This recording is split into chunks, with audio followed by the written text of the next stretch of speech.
अस्सलाम वालेकुम। पाकिस्तान में इस वक्त शाम के 7, भारत में 7:30 और यहाँ हमारे स्टूडियोज़ की घड़ियों में सुबह के 9 बजे हैं। वॉइस ऑफ अमेरिका वाशिंगटन की उर्दू सर्विस से हमारी बाकायदा नशरियात का आगाज़ होता है। पहले घंटे के लिए मैं हूँ आपका मेज़बान खालिद हमीद। जैसा कि आप देख रहे हैं, फेसबुक लाइव पर हम आपके सामने हैं और वेबसाइट और रेडियो पर हमारा ये 1 घंटे का न्यूज़ शो जारी रहेगा। तो आगाज़ करते हैं पहले आज की अहम खबरों की सुर्खियों से। अमरीका और अफगान तालिबान के दरमियान अमन मुज़ाकरात कतर के दारुल-हुकूमत दोहा में पीर को तीसरे रोज़ भी जारी रहे। इसी असना में अफगानिस्तान के हेलमंद सूबे के ज़िले नादे अली में फौजी चौकी पर एक कार बम धमाके में अफगान नेशनल आर्मी के 9 फौजी हलाक और 5 जख्मी हो गए हैं। पाकिस्तान में ओपन मार्केट में डॉलर के मुकाबले में रुपए की कदर में मुसलसल इजाफा देखा जा रहा है। लाहौर हाई कोर्ट ने मरियम नवाज का नाम एग्जिट कंट्रोल लिस्ट से निकालने या न निकालने से मुतालिक हुकूमत को 7 रोज में फैसला करने की हिदायत की है। पाकिस्तान के ज़ेर इंतज़ाम कश्मीर में एक तालिब इल्म को मुबैना तौर पर जिनसी तशद्दुद का निशाना बनाने वाले मुलजिम की फौरी गिरफ्तारी के लिए एहतजाजी मुजाहरा किया गया है। भारत में फायर फाइटर्स को पीर के रोज आग के कुछ और शोलों का सामना है, जबकि दारुल-हुकूमत नई दिल्ली के इलाके अनाज मंडी में वाक़ई एक फैक्ट्री में इतवार की सुबह आग लगने से कम से कम 43 अफराद हलाक हो गए थे। भारत के वज़ीर दाखिला अमित शाह ने मुतनाज़ा शहरियत तरमीमी बिल ज़बरदस्त हंगामे और गर्मा गर्म बहस के बाद पार्लियामेंट में पेश कर दिया है। न्यूजीलैंड के शिमाली जजीरे में पीर की शाम आतिशफिशा उबल पड़ा, जिसमें कम से कम 5 अफराद हलाक और 20 के करीब जख्मी हो गए हैं। ऐवान नुमाइंदगान में जुडिशरी कमेटी पीर के रोज सदर ट्रंप के मुआवजे के लिए तहकीकात के सिलसिले में एक और समाअत कर रही है। फिनलैंड की वजीर ट्रांसपोर्ट सना मारिन मुल्क की वजीर आज़म मुंतखब हो गई हैं और वो सबसे कम उम्र तरीन वजीर आज़म हैं। अमेरिका के सदर डोनाल्ड ट्रंप ने शिमाली कोरिया के सरबराह किम जोंग उन को खबरदार किया है कि अगर उन्होंने अमेरिका के साथ दुश्मनी का रवैया तब्दील न किया तो वो हर चीज़ खो बैठेंगे। ये थी शह सुर्खियाँ, तफसील कुछ देर के बाद।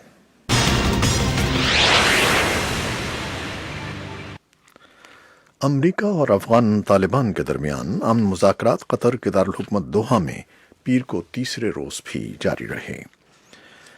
तालिबान का कहना है कि उनके नुमाइंदों और अमरीकी अहदेदारों के दरमियान बातचीत जारी है। तालिबान के कतर के दफ्तर के तर्जुमान सुहेल शाहीन ने कुछ मीडिया इदारों को वजाहत की कि अगर अमरीका और तालिबान के दरमियान मुआहिदा तय पाता है तो तालिबान अमरीकी फ़ौजियों को अफ़गानिस्तान से निकलने के लिए महफूज रास्ता फराहम करेंगे।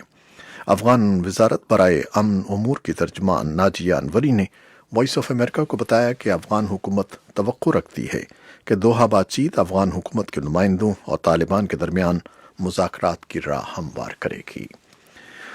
इसी असना में अफगानिस्तान के हेलमंद सूबे के ज़िले नादे अली में फौजी चौकी पर एक कार बम धमाके में अफगान नेशनल आर्मी के 9 फौजी हलाक और 5 जख्मी हो गए हैं। ज़िले के सरबराह बाराली नजरी ने वॉइस ऑफ अमेरिका को बताया कि कार बम हमले का निशाना अफगान नेशनल आर्मी का एक अड्डा था। 3 फौजियों की लाशें शनाख्त कर ली गई हैं। हेलमंद सूबे के गवर्नर के तर्जुमान उमर ज़व्वाक ने हमले की तस्दीक की है। फिलहाल किसी ग्रुप ने हमले की जिम्मेदारी कबूल नहीं की है। पाकिस्तान में ओपन मार्केट में डॉलर के मुकाबले में रुपए की कदर में मुसलसल इजाफा देखा जा रहा है। गुज़श्ता 5 माह में इजाफे के इस रुझान के बायस अमरीकी डॉलर 164 रुपए की बुलंद तरीन सतह से कम होकर 155 रुपए तक आ चुका है।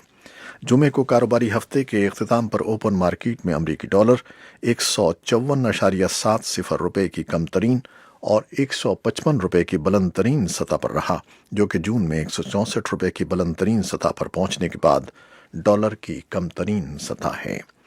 इंटरबैंक मार्केट में डॉलर की कीमत 155 रुपए की कम तरीन और 155.10 रुपए की बुलंद तरीन सतह पर आ गई है।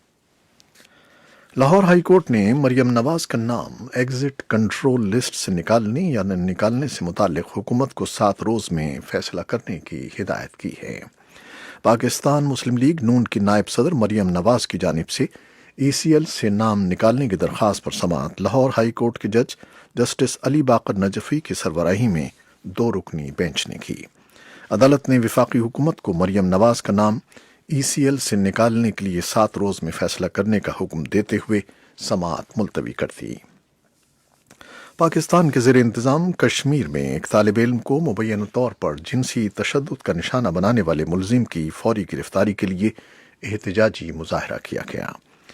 پیر کے روز ضلع جہلم ویلی میں ہٹیاں بالا کے مقام پر سول سوسائٹی کی طرف سے طالب علم سے زبردستی بدفعلی کرنے کے دوران ویڈیو بنا کر بلیک کرنے میں مبینہ طور پر ملوث ایک مقامی نجی اسکول کے استاد کی گرفتاری کے لیے پریس کلب کے سامنے سری نگر مظفر آباد شاہراہ بند کر کے احتجاج کیا گیا ہے۔ اس بارے میں تفصیلی رپورٹ کچھ دیر میں۔ اور افغانستان سے ملحقہ قبائلی ضلع شمالی وزیرستان کے مقامی لوگ بشمول منتخب ممبران اسمبلی نے عسکریت پسندوں کے دوبارہ فعال ہونے کی اطلاع دی ہے، جبکہ حکمراں جماعت پاکستان تحریک انصاف کے عہدیداروں کا کہنا ہے کہ علاقے میں امن و امان کی صورتحال قابو میں ہے۔ پچھلے نومبر میں اس علاقے کے مختلف مقامات پر عام لوگوں کو گھات لگا کر قتل کرنے کے علاوہ سیکیورٹی فورسز پر بھی ہلاکت خیز حملوں کے واقعات رونما ہوئے ہیں۔ اس بارے میں بھی کچھ دیر میں تفصیلی رپورٹ پیش کی جائے گی۔ بھارت میں فائر فائٹرز کو پیر کے روز آگ کے کچھ اور شعلوں کا سامنا کرنا پڑا، جبکہ دارالحکومت نئی دہلی کے علاقے اناج منڈی میں واقع ایک فیکٹری میں اتوار کی صبح آگ لگنے سے کم از کم 43 افراد ہلاک ہو گئے تھے۔ حکام کے مطابق آتش زدگی کا واقعہ صبح 5 بجے پیش آیا تھا۔ مرنے والوں میں زیادہ تر فیکٹری ملازمین اور مزدور شامل ہیں جو آتش زدگی کے وقت فیکٹری میں سو رہے تھے۔ امدادی اہلکاروں نے متاثرہ عمارت سے 50 افراد کو بحفاظت نکال لیا ہے۔ فائر بریگیڈ کی 15 گاڑیوں نے موقع پر پہنچ کر آگ پر قابو پایا، جس کے بعد جائے واقعہ پر امدادی سرگرمیاں جاری ہیں۔ بھارت کے وزیر داخلہ امت شاہ نے متنازعہ شہریت ترمیمی بل زبردست ہنگامے اور گرم گرم بحث کے بعد پارلیمنٹ میں پیش کر دیا۔ اس بل کا مقصد پاکستان، بنگلہ دیش اور افغانستان سے بھارت آنے والے غیر مسلموں کو شہریت دینا ہے۔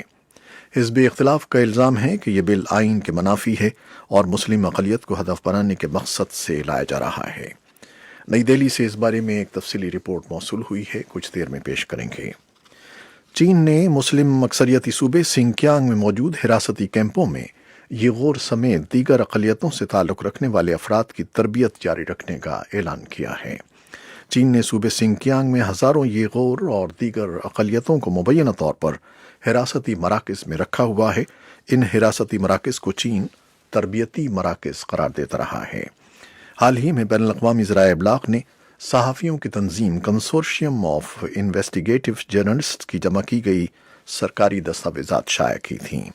ان دستاویزات کے مطابق جن کیمپوں میں یہ غور مسلمانوں کو رکھا گیا ہے، وہاں کا انتظام جیل کی طرح چلایا جا رہا ہے اور اس کا مقصد اقلیتوں کے مذہب اور ثقافت کو ختم کرنا ہے۔